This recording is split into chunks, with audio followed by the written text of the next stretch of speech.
Hi, I'm Susan Swain, host of C-SPAN's Q&A, where we spend an hour with nonfiction writers and historians who add context to today's news. Richard Norton Smith's new one-volume biography of President Gerald Ford was more than 10 years in the making. This week, we talk with the noted presidential historian about Ford's efforts to heal the country following the Watergate scandal, and about his controversial decision to pardon Richard Nixon. Smith also shares stories about Ford's personal life, his political ambition, and his post-presidential years. Our conversation will begin in just a moment.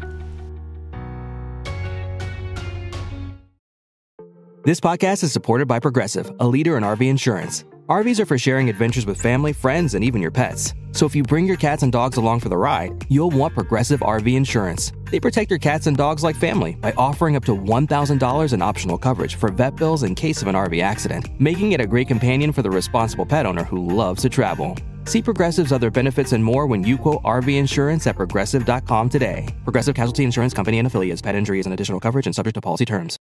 Richard Norton Smith, presidential historian. First of all, I want to say welcome back to C-SPAN. It's been since before COVID that we've had you in. It has been a while. Yeah. A long-time relationship with us, so it's good to see you again. Thank you. We've been working on a biography of Gerald Ford for a long time, 812 pages. What do readers get in it? A surprising portrait in many ways. Two ways of defining surprising. There are a lot of factual revelations in the book that I'm sort of surprised. I mean, he was personally blackballed by J. Edgar Hoover as a young man when he applied to be an FBI agent, despite glowing recommendations, because Hoover found out that Ford had been involved with America First at Yale. He spent more time at Yale than he did at the University of Michigan. That's surprising. He knew about Spiro Agnew's legal problems at least 6 months before he ever acknowledged it. And the interesting thing is, which means the White House knew earlier than they acknowledged it, he was interested in replacing Agnew. Ford was a much more ambitious figure than the good old Jerry persona that, he wanted to be Richard Nixon's running mate in 1960. So there are a lot of, discovered late in the process, just before he left the presidency, he was approached by Bill Simon, who was the Secretary of the Treasury, about a pardon for John Mitchell, the Nixon Attorney General and campaign manager, who of course went to jail for his part in the Watergate affair, and Ford turned him down. And I don't think it was because of, any sort of aftermath of the Nixon pardon. Quite simply, Ford had been taught as a very young man by his mother to look for the good in everyone, and that led some people to see him as naive. The other side of the coin, though, was, just as he was honest with people, he expected them to be honest with him. 2 days after the Watergate break-in, Ford confronted Mitchell one-on-one. Did any of you know anything about this? Or did the president know anything about this? And of course, Mitchell denied it. And Ford said later on, that damn guy lied to my face.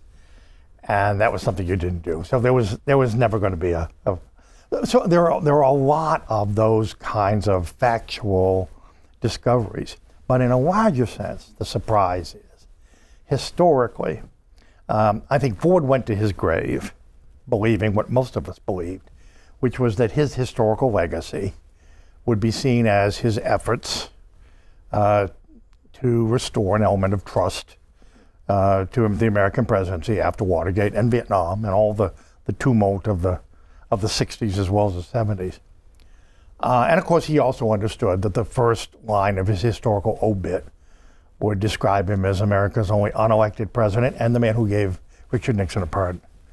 But here's the surprise, is almost 50 years on, with the perspective that comes with time, with the access to papers and oral histories, and not least of all, 8 successive presidencies that you can compare against Ford. It turns out that Ford was much more of an initiator than he was a caretaker. A couple quick examples. Economic deregulation that we take for granted today. We may argue about it, but it's hard to talk to a young person today and imagine there was a time when bureaucrats in Washington decided where a plane could fly or what a truck could carry or where you could get a home mortgage. All of that began under Ford. And then, of course, the Carter and Reagan administrations, in a bipartisan way, picked up on it. Today, we take it for granted, but it transformed the American economy. In the summer of 1975, he signed something called the Helsinki Accords, for which he was severely criticized, both from the left and the right. It was seen at the time as a concession to the Soviets, acknowledging their empire in Eastern Europe. Only now, after the Cold War, and access to a whole lot of documents that we didn't know before, do we realize that Helsinki was actually a real milestone on the road that led to the collapse of the Soviet Union. And there are other, the New York City fiscal crisis, Ford City dropped dead, famous headline, probably cost him New York and the presidency in '76. The great irony, Hugh Carey, who was the Democratic governor of New York, and the Ford sparring partner in public throughout all that, voted for Ford against his own party's nominee in 1976 and told me, Jerry Ford's never gotten the credit he deserved for what was, in effect, a tough love policy toward New York City. So, there's just a whole lot of things that either we thought we knew. It was Ford's misfortune to be in the White House when Saturday Night Live went on the air in October of 1975. And I think there are a whole lot of people whose first memory, if you mention the name Gerald Ford, they don't think of Gerald Ford, they think of Chevy Chase falling down as Gerald Ford. Well, that's part of the collective memory. But it turns out to be superseded by the reality.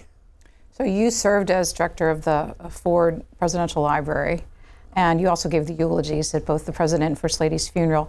You write at the end of the book that you had some hesitations about being able to be distant enough in doing this project. How did you work that out? Yeah, it's interesting. It's a great crowd. I'm glad you asked that because I never doubted my capacity to be objective. I've written about a lot of people, and critics, whatever they thought of what I was doing, have tended to acknowledge that I was, quote, objective, whatever you mean.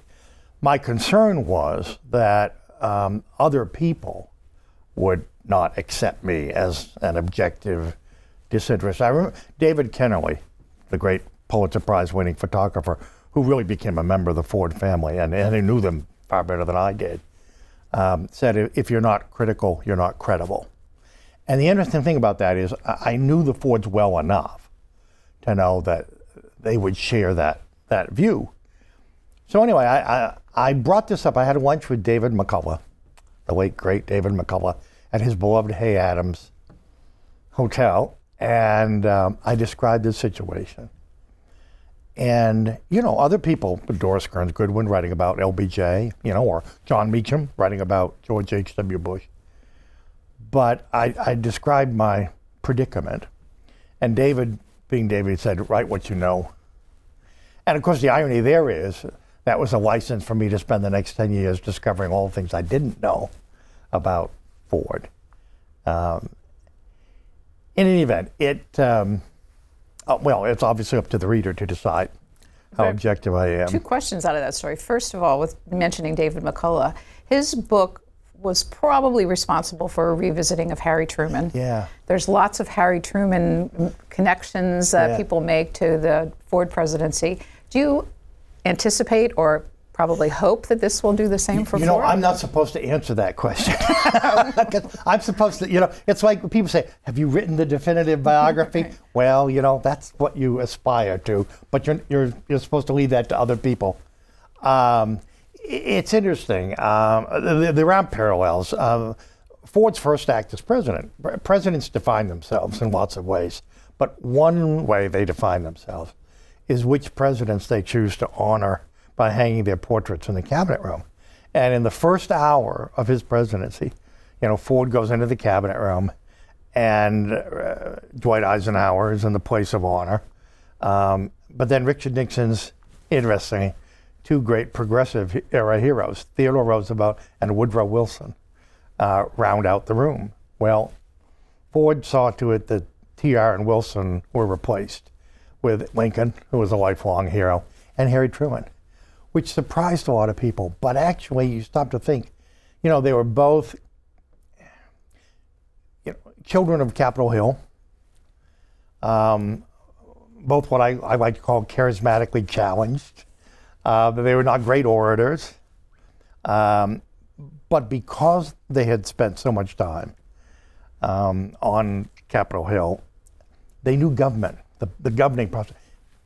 Harry Truman was the last American president before Ford who could get up in front of a room full of reporters and introduce the annual federal budget because he knew it backwards. In early 1976, to be perfectly blunt, the campaign advisors around Ford had a unique conundrum. How do we demonstrate to doubting voters that this guy's really smart? And they hit on this Hail Mary. And needless to say, the federal government was a whole lot bigger than it was in Harry Truman's day. And it was a really risky thing to do. But Ford said, I'd like to do that. I think that would be a good idea. So they got there were like 500 people in the State Department auditorium. And Ford gets up and says, it's going to be a little different this year. And he gave a little talk, and then he threw it open to questions. There were 56 questions, all of which he was able to answer. He didn't need help from any of the experts, behind him. The problem is, in some ways, that's one reason why he looks better and better in retrospect than he did at the time. He wasn't eloquent like FDR. He wasn't witty like Ronald Reagan, but he knew government inside out. So I want to get one topical thing out of the way, because we got lots of time to talk about his biography, and that is the connection between, if there is one, between Gerald Ford's pardon of Richard Nixon, his concerns about Leon Jaworski, the special prosecutor, actually putting him on trial, and what the country's going through today with Donald Trump. Yeah, no, it's a fair question. I do take some umbrage, I guess, at the kind of hindsight that implicitly blames Ford for the wrongdoing of subsequent presidents. Put Trump aside for the moment. Fascinating to me, one of the things that sort of will surprise people is the relationship between the Fords and the Clintons. And Ford always believed that Ford justified the Nixon pardon not as an act of mercy per se, although that's how it was, quite frankly, portrayed at the time, and he was sort of a willing participant in that. But it was less about forgiving Nixon than trying to forget him, trying to refocus the country's attention on all of these problems that Ford is just discovering for himself. You have an economy that's headed south. You've got a NATO alliance that's fraying badly. I mean, Portugal already has a communist government. I mean, on and on and on. We're still in Southeast Asia, and Ford is in this job that he never aspired to, for which he couldn't prepare, obviously. And he finds himself spending 25% of his time, day after day after day, on Nixon's tapes, Nixon's papers.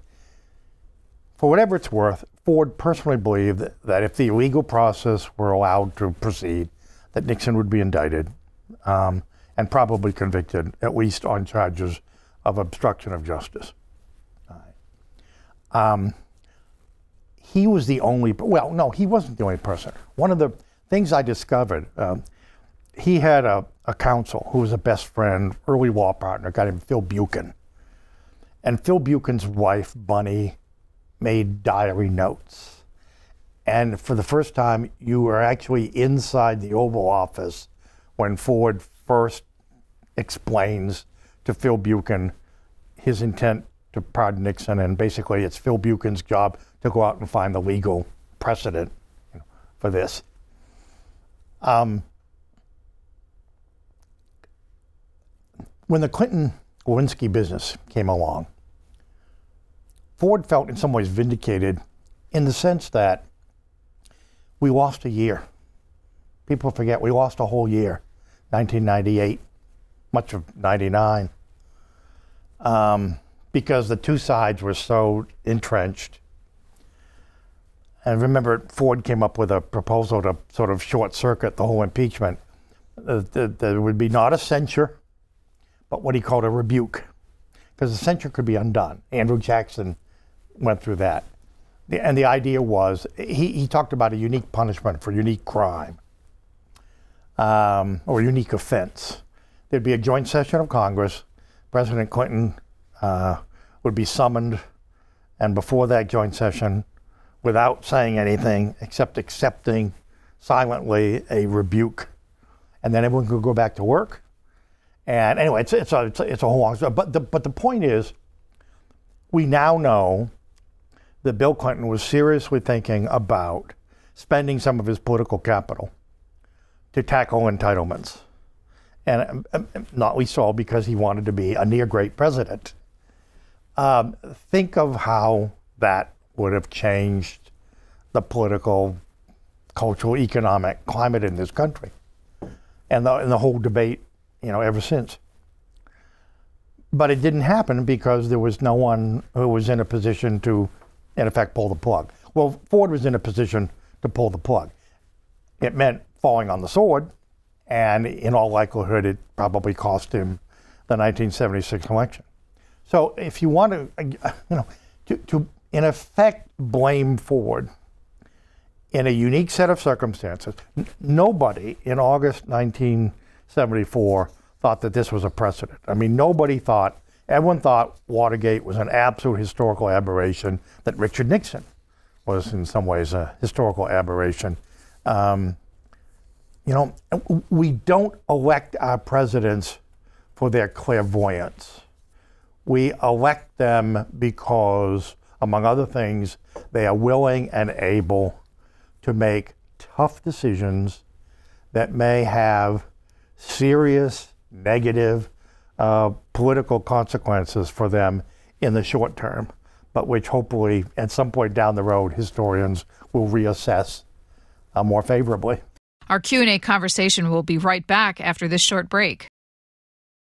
This podcast is supported by Progressive, a leader in RV insurance. RVs are for sharing adventures with family, friends, and even your pets. So if you bring your cats and dogs along for the ride, you'll want Progressive RV insurance. They protect your cats and dogs like family by offering up to $1,000 in optional coverage for vet bills in case of an RV accident, making it a great companion for the responsible pet owner who loves to travel. See Progressive's other benefits and more when you quote RV insurance at Progressive.com today. Progressive Casualty Insurance Company and affiliates. Pet injury is an additional coverage and subject to policy terms. Wanted to put a little bit of video. There's so much, and we have only an hour with you, but we have a clip from his pardoning of Ford that he delivered a speech on September 8th, 1974, the day that you said his honeymoon ended. Yeah. His consensus presidency went away after 1 month on this date. But let's listen to how he explained it to the nation. This is just about 48 seconds. The facts, as I see them, are that a former president of the United States, instead of enjoying equal treatment with any other citizen accused of violating the law, would be cruelly and excessively penalized either in preserving the presumption of his innocence or in obtaining a speedy determination of his guilt in order to repay a legal debt to society. During this long period of delay and potential litigation, ugly passions would again be aroused, and our people would again be polarized in their opinions. The reason I pulled that clip was the last part, the people being polarized and thinking about what the country's going through now. And the critical, what he couldn't say, for obvious reasons, but which lay behind that and which is directly relevant to what we're going through now.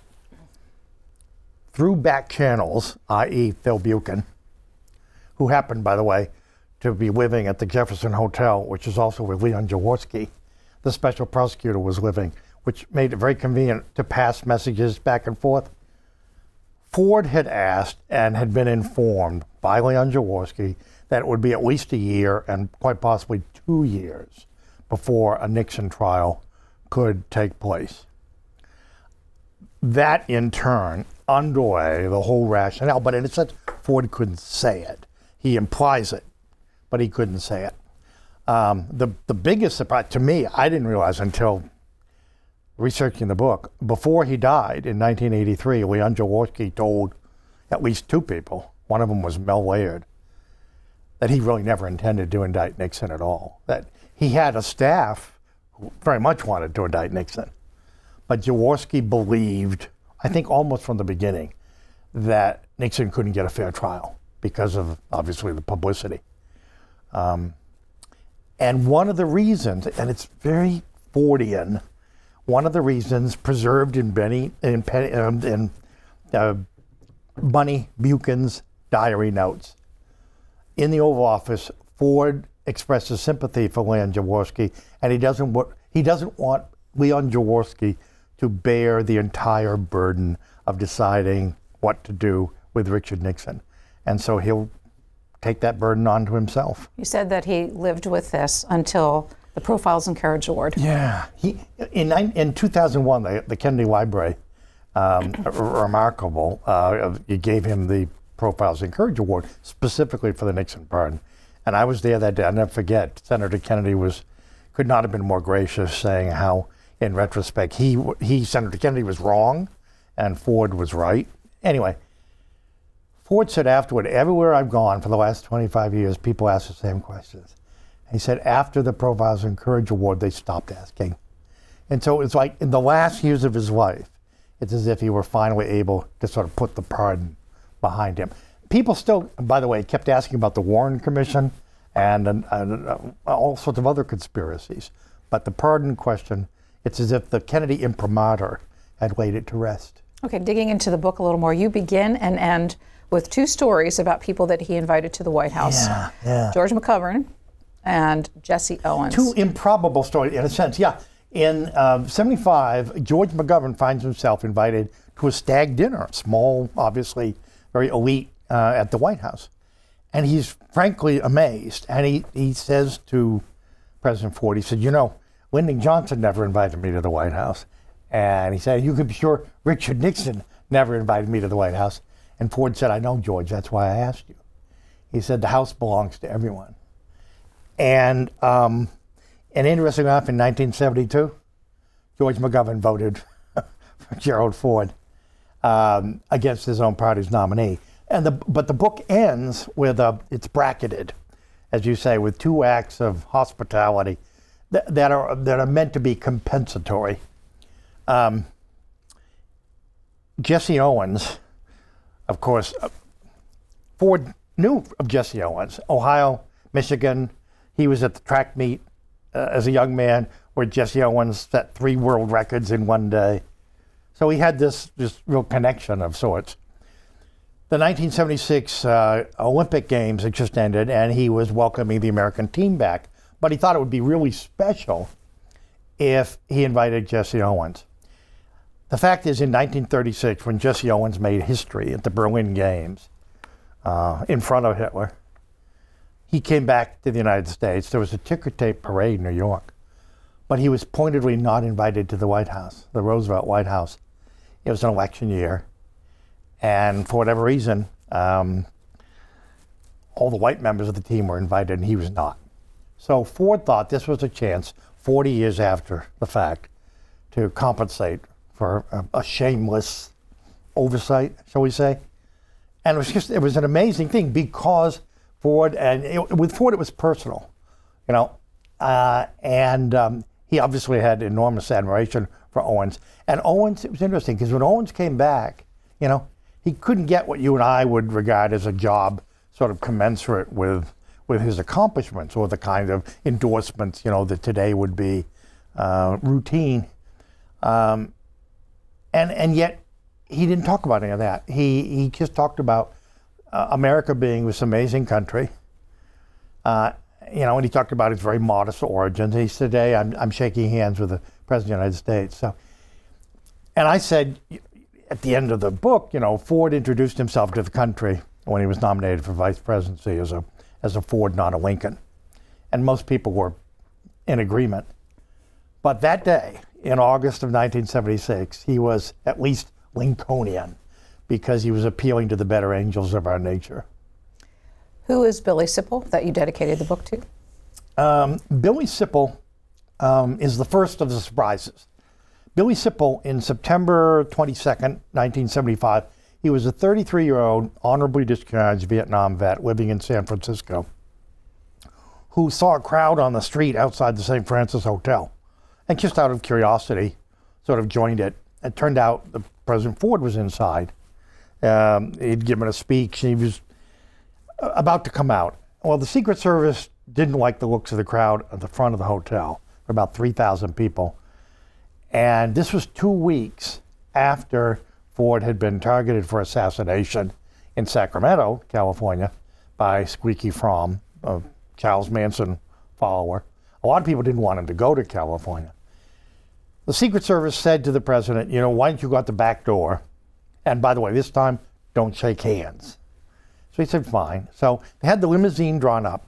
Now, the crowd, the smaller crowd that Billy Sipple was in, was only about 40 feet away from the car. Ford gets out. Billy Sipple noticed he was standing next to a nondescript-looking middle-aged woman with a handbag. And as Ford appeared and waved to the crowd, he, alone in this crowd, had the presence of mind to observe. She opened her handbag, pulled out a .38 Smith & Wesson, and aimed it at the president. Sipple managed to deflect the bullet. You can still see the bullet hole in the hotel wall. But before she could get off a second shot, a couple San Francisco cops jumped on her. But anyway, so Billy Sipple was the hero of the day. President Ford writes him a thank you letter. The day before it arrives, the San Francisco Chronicle takes it upon itself to out Billy Sipple as gay. Now, this is 1975. His family in Michigan disowned him. And the rest of his life was pretty bleak. He died at the age of 47. It was in 1989. They decided he'd been dead for a couple weeks when they found his remains. And the walls of his apartment were literally papered with the newspapers from that day. And the place of honor was a framed letter from Gerald Ford. And knowing the Fords, you know, they both took part in the first AIDS walks out in the desert around Palm Springs. And he became the first American president to sign a gay rights petition. He told friends several years before he died in 2006 that same-sex marriage was coming and they should get used to it. And he was certainly comfortable with the idea. It's interesting, Tom DeFrank, when he wrote his book called Write It When I'm Gone, based on in conversations they had with Ford as an ex-president, he was really onto something. He said after 1980, which is when Ford's political career ended, I mean, he was still, you know, a would-be candidate up to 1980, and then he withdrew and let Reagan have the nomination. But he said after 1980, Ford was liberated. And it's like he didn't care what he said. And I think Mrs. Ford was undoubtedly an influence as well. He was certainly, for example, much more pro-choice than he'd ever been in the White House. And that extended to a number of issues. And increasingly, he and Mrs. Ford, I think, felt they were marooned.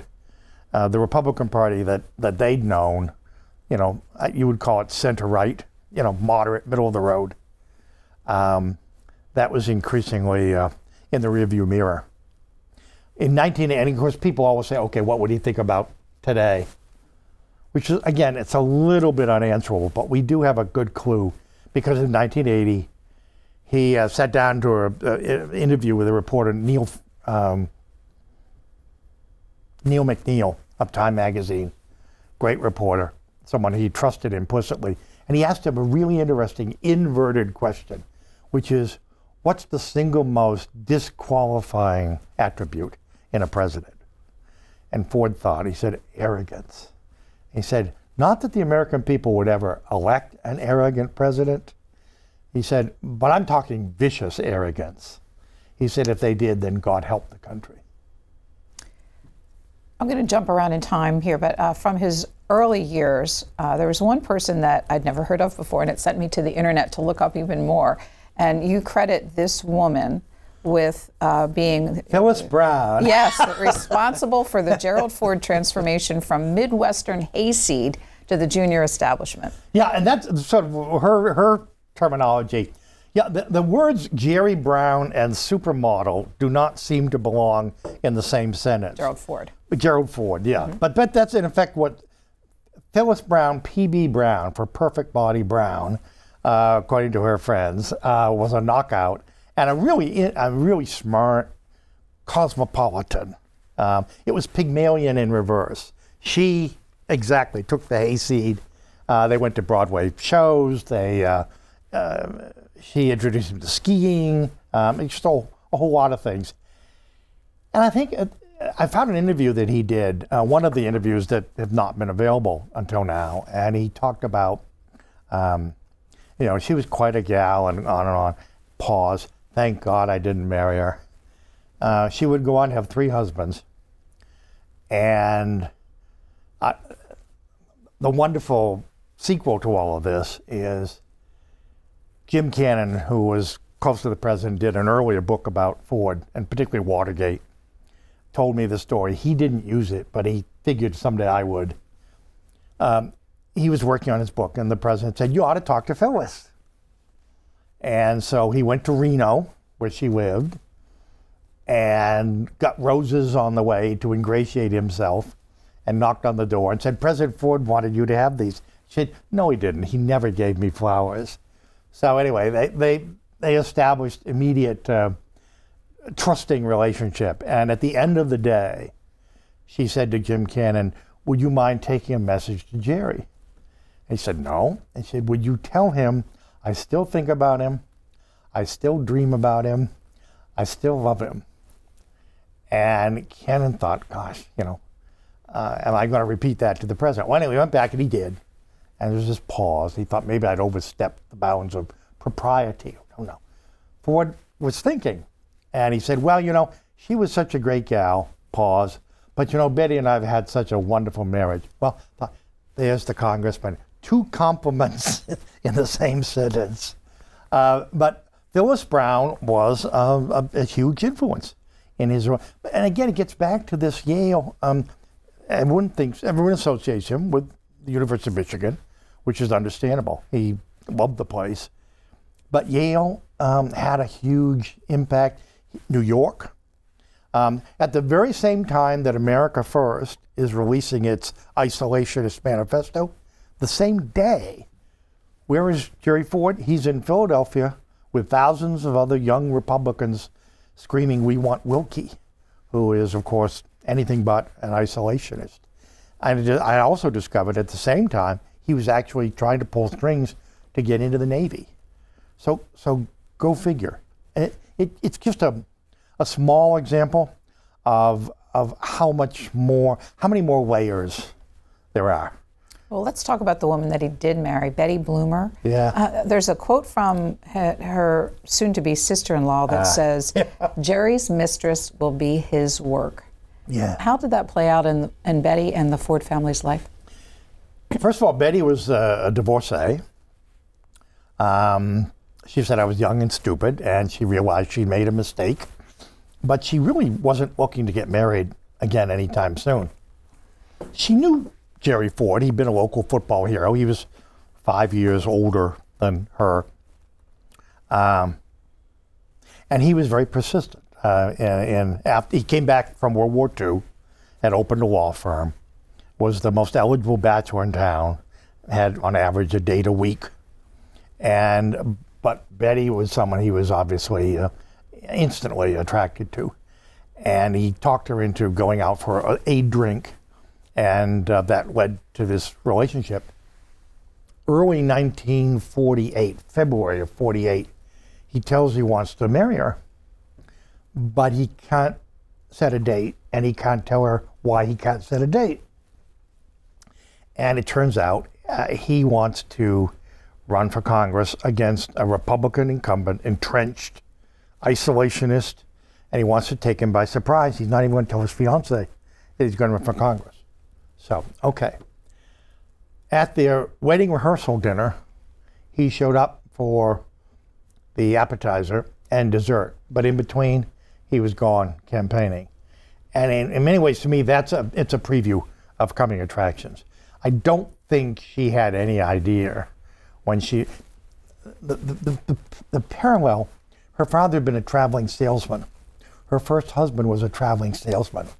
Arguably, her second husband was a traveling salesman, because as Republican leader in the House, Ford would spend up to 200 nights a year on the road, campaigning not for himself, but for other candidates in the hope of attaining his real lifelong ambition, which was to be Speaker of the House. And the burden of all of that really fell on her. Well, we know that Betty struggled with addiction problems later, recovering, and the two of them together forming the Betty Ford Clinic. Do you see a connection between his lifestyle and her being? Yeah, I think, put it this way, I think he felt a measure of guilt, particularly in the later years. She was fine in the White House, because what had happened, remember, as a young woman, she wanted to be a Martha Graham dancer. So she had this, what her staff referred to as her performer's gene. But it had been stymied all those years when, she was taking kids to football games and the emergency room in the hospital, and he was, out on the road. There are several harrowing scenes in the book, but one of them, Susan, who must have been 10 or 11 years old, was alone at the house. Her father was out on the Sequoia with President Johnson. I think it was a Sunday afternoon, and the housekeeper, a remarkable woman named Clara Powell, and Mrs. Ford basically had a nervous breakdown. And it must have been terrifying, But fortunately, Clara had the presence of mind, and they got a hold of him. But it didn't prevent him from going out on the road. And I think in later years, he did feel a measure of guilt. I think he tried to make it up to her. The real problem, in effect, there were two sets of issues. One was she had, pulled a nerve, and the doctors had put her in traction for close to a month without success. And then they took the shortcut. They started prescribing pills. And even the pills by themselves wouldn't have been an issue, but with alcohol, that was a serious problem. So after they leave the White House, she thinks, great, I finally got my husband back. They move out to the desert in California. The kids are grown up, basically, by now, so they're gone. And guess what? He's back on the road. The habits of a lifetime. And she's alone, and that's when the drinking became, life-threatening. And it led to the intervention that is described in the book and the extraordinary final chapter, in effect, in their lives together. And the Betty Ford Center, he said in later years that when the history books were written, her contributions would outweigh his own. And he really believed that. Every year, the Betty Ford Center would have an alumni event. And he would always say, she's the president, I'm just the former president. And you would find him at the grill barbecuing hot dogs. That was his job. And he was perfectly comfortable. She got the Medal of Freedom a decade before he did. And he was so proud of her. It's a really interesting, you could do a book just based on, Gary and Betty. There's enough drama there. But that's hopefully incorporated into this. Our Q&A conversation will be right back after this short break. We have about 25 minutes left in our conversation. So you explained that he took on an incumbent congressman when he first ran. After he got to Congress, he took on the Republican leader, Charlie Halleck. Oh, yeah, he did. Well, Ford, what do we learn about him? Yeah, the thing that people, again, the one thing that Ford didn't mind the klutz, he didn't mind all of that. The thing that bothered him, and he was verbal about it, was people thought he was just a Republican partisan. He'd entered politics as an insurgent. He and his father taking on a corrupt Republican machine that dominated not only Grand Rapids, but at one point the state of Michigan. In 1948, he took on but it was for an idea. The idea was, he'd been an isolationist himself before the war. The war transformed his attitude just as it did that of his hometown hero, Arthur Vandenberg, who was his mentor. And he came out of the war a committed internationalist.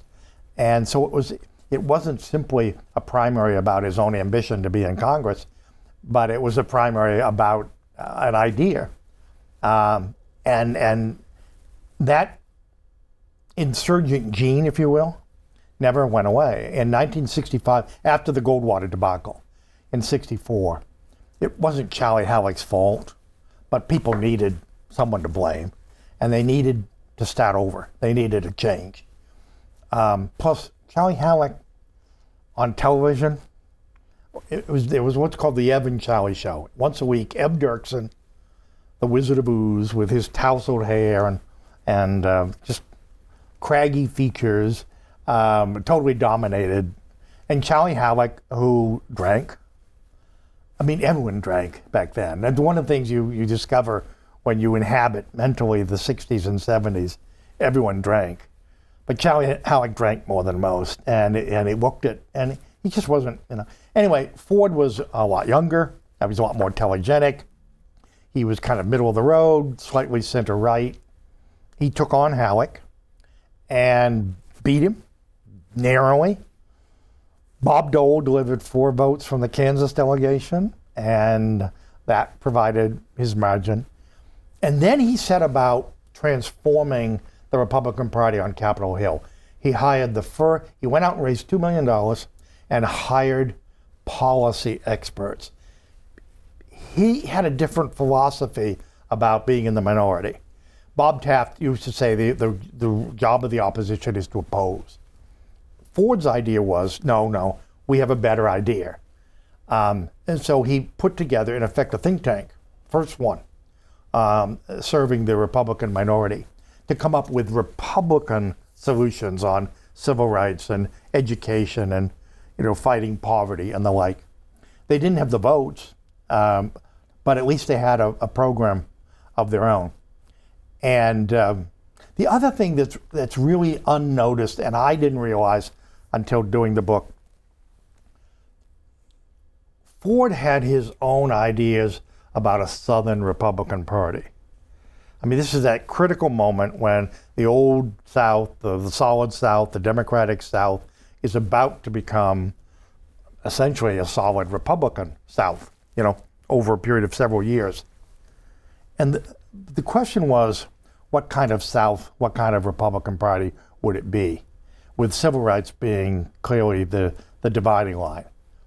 Ford's idea was an Eisenhower party, moderate on civil rights, opposed to, quote, big government in Washington and all of that. But more Eisenhower, if you will, than Goldwater, and more Lincoln than either. But the other thing was, for years, there had been an unofficial coalition. Remember, you had the Southern Democrats and Republicans would form a conservative coalition. Ford wanted to transform that. He wanted to get rid of the conservative Southern Democrats and replace them with Republicans of his liking. So he's a much more transformational figure. Oh, and one factoid, for better or worse, every time you see the State of the Union address followed by the opposition party response, that was Gerald Ford's idea. The first one in the mid-60s, Ev Dirksen thought it was a terrible idea until he saw how much applause Ford got when he did the first one, and he changed his mind. He called the vice presidency the worst job he ever had. Why was that during? Well, you know, under the best of circumstances, the vice presidency is a very difficult job.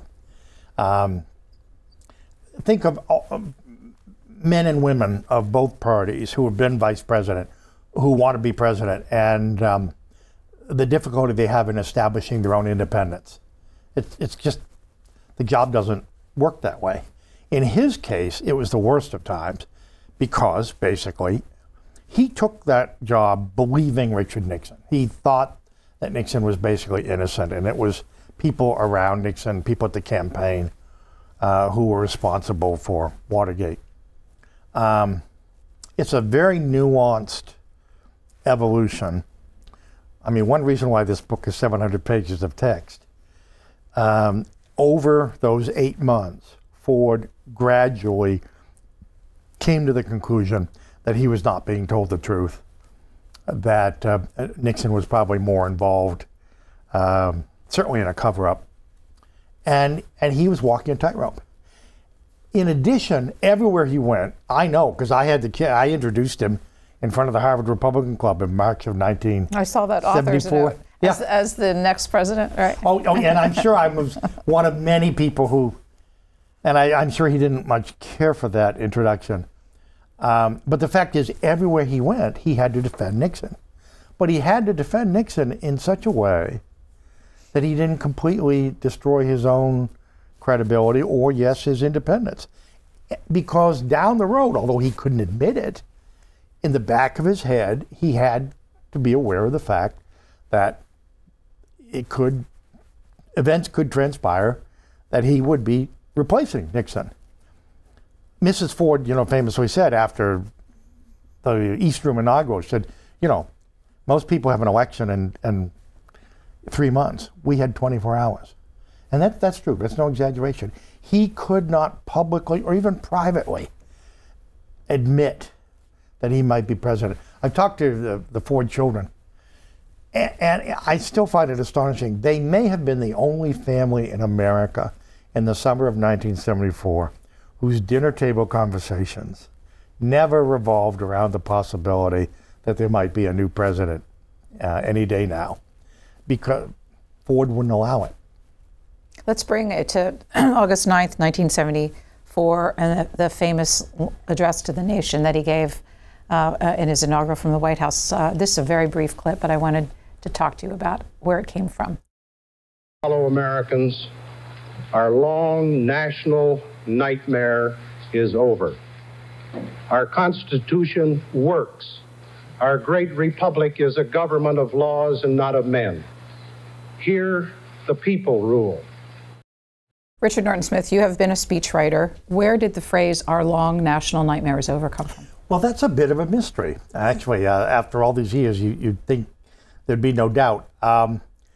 It's certainly always been attributed to Bob Hartman, who was, in fact, the chief author of that little 8-minute non-inaugural address, But I found an interview with another speechwriter named Milton Friedman, not to be confused with The Economist, who claimed that he was responsible for the phrase. Who knows? The irony, of course, about the whole phrase, whoever wrote it, is Ford didn't want to use it. Typical, again, Ford thought it was kicking a man when he was down. Don't you think that's a little harsh? And Hartman made the case, no, in effect, you don't understand, Mr. Vice President.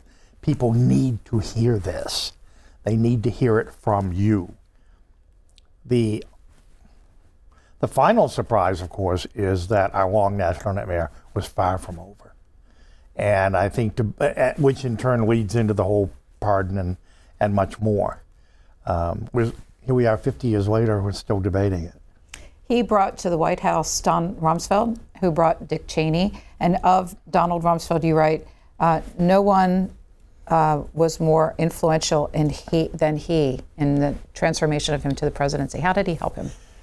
Gerald Ford was a child of Congress. He thought like a congressman, and his ideas of leadership were based on Capitol Hill. Even his ideas of what a conservative and a liberal, on Capitol Hill, persuasion entails 2 or 3 people behind closed doors, broken sentences. You don't have to be eloquent. It's an entirely different mindset and a set of job qualifications, if you will, when you become an executive. And Rumsfeld understood that. He understood that instinctively, even though he himself had been on Capitol Hill. And I argue, whatever you think of Rumsfeld or the later Rumsfeld, Rumsfeld was Ford's teacher more than anyone else the first few months about the difference between congressional leadership and executive leadership. Now, that said, Rumsfeld is also candid. He told me he was to the right of Ford. He thought that Nelson Rockefeller was a wrong choice for vice president. He thought that Ford should have cleaned house. Again, Bill Simon Secretary of Treasury, second day of Ford's presidency, comes to him and says, offers his resignation and says, you ought to get rid of all of us. Ford's response was, nobody leaves the plane without a parachute.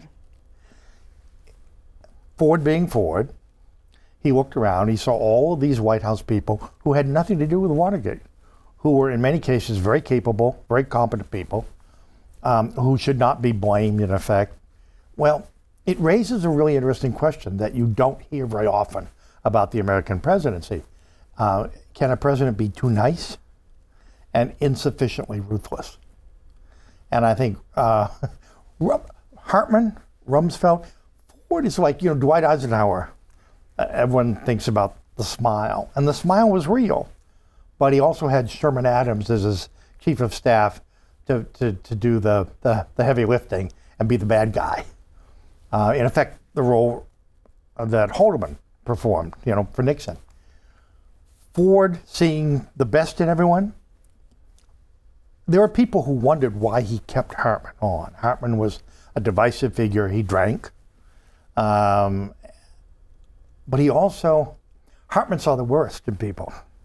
So Hartman completed Ford as a politician. And he was also someone, not the only one, but he was someone who could tell the president when he was full of it. And that's an invaluable role. And it tells you a lot about Ford, that he valued having people around him who could speak that frankly. 1976 primary challenge from Ronald Reagan. Was he ready for it? I don't think so. I think he had, the great Lou Cannon, who covered both men, said Ford could never get in his head that he wasn't sufficiently conservative to be the Republican Party nominee in 1976. The party was changing literally all around him. I mean, Ford kept reading in the newspapers that he was the most conservative president since Calvin Coolidge. And he thought, very much shaped by his experience on the Hill, that he was the most electable. He was the most conservative, electable Republican in 1976. He couldn't see, the Reagan phenomenon eluded him. And it turned out to be an incredibly bitter battle on the likes of the Eisenhower Taft or T.R. Taft in 1912, but a defining moment. I mean, I would argue that 76, in effect, put the Republican Party on a course from which it's really never deviated. But yet, in 1980, there was a consideration of him joining the ticket. That's why, whenever people say, let Reagan be Reagan, I always think, which Reagan are we talking about? The Reagan who in 1976 was willing to put Dick Schweiker, the most liberal Republican in the Senate, as his running mate, or 4 years later was willing to put Gerald Ford as his running mate.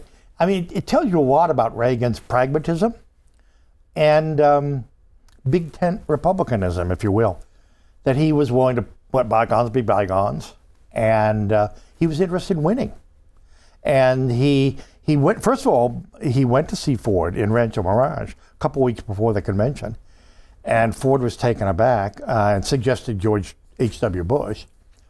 Anyway, the whole story is told here in detail, but the one of the, again, it gets to this mysterious quality about Ford, because at the end of the week, Ford gets in the private plane, is going to take him back to Vail from the Detroit convention, and he says, he leans back, said, well, I had a pretty good convention. He said, gave a good speech, and he says, and I got George Bush as vice president.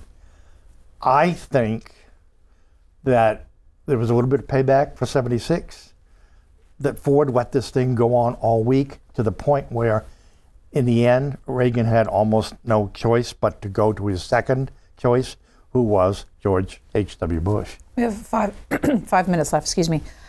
You talked about the many good works that the Ford as a couple did in their retirement years.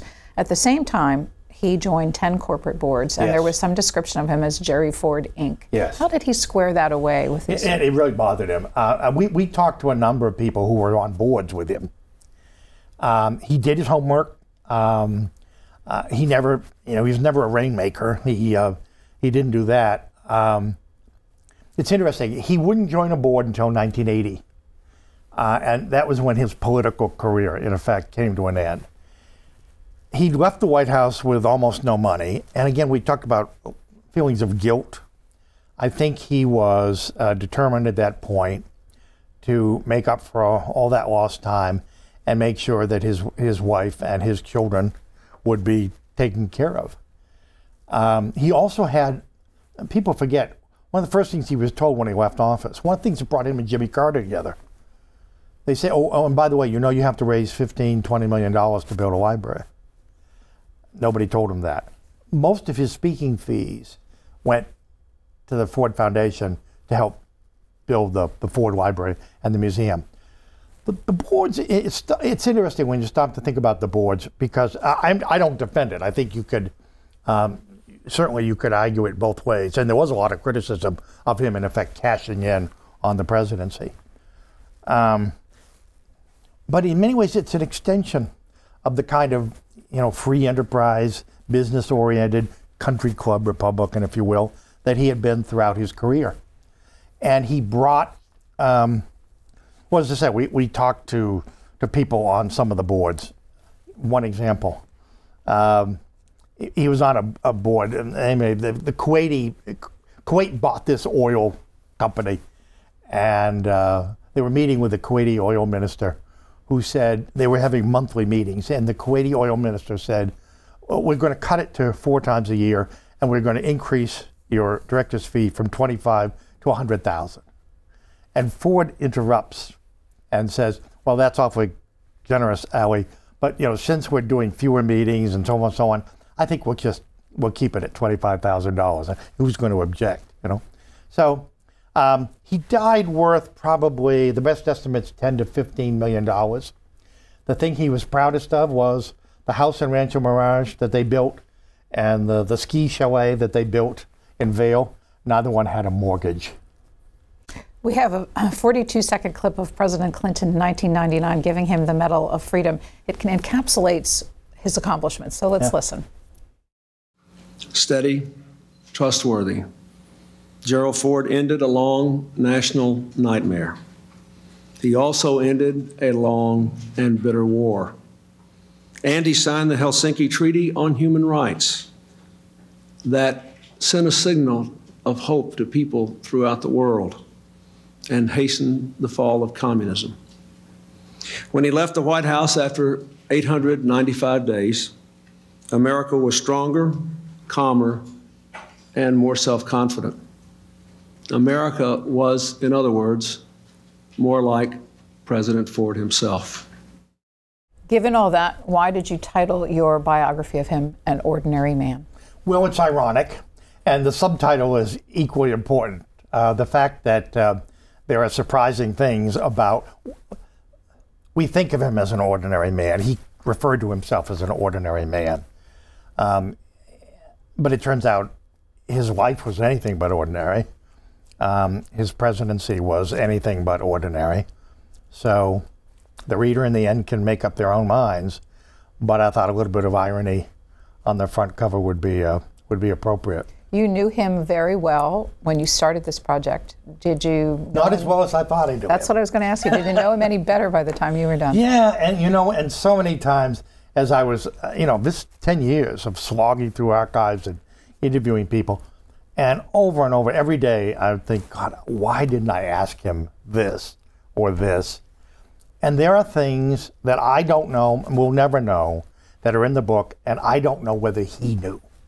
For example, I don't think he knew that J. Edgar Hoover had blackballed him, FBI can. He had a bigamist step-grandfather, and I don't know even now whether he, in fact, knew all the details of that relationship. Someone who seems to us like an open book turns out, by the end of the book, to be, I think, much more interesting, much more complicated, and this is far from the last word on Gerald Ford. Presidential historian and biographer Richard Norton Smith, thank you for the hour. Oh, thank you. Thanks for listening to C-SPAN's Q&A, and subscribe to us wherever you get your podcasts so you'll never miss an episode. And while you're there, please take a minute to rate and review us. You can also send us an email about Q&A at podcasts@c-span.org. Send me your questions, your comments, or ideas. Your feedback is welcome.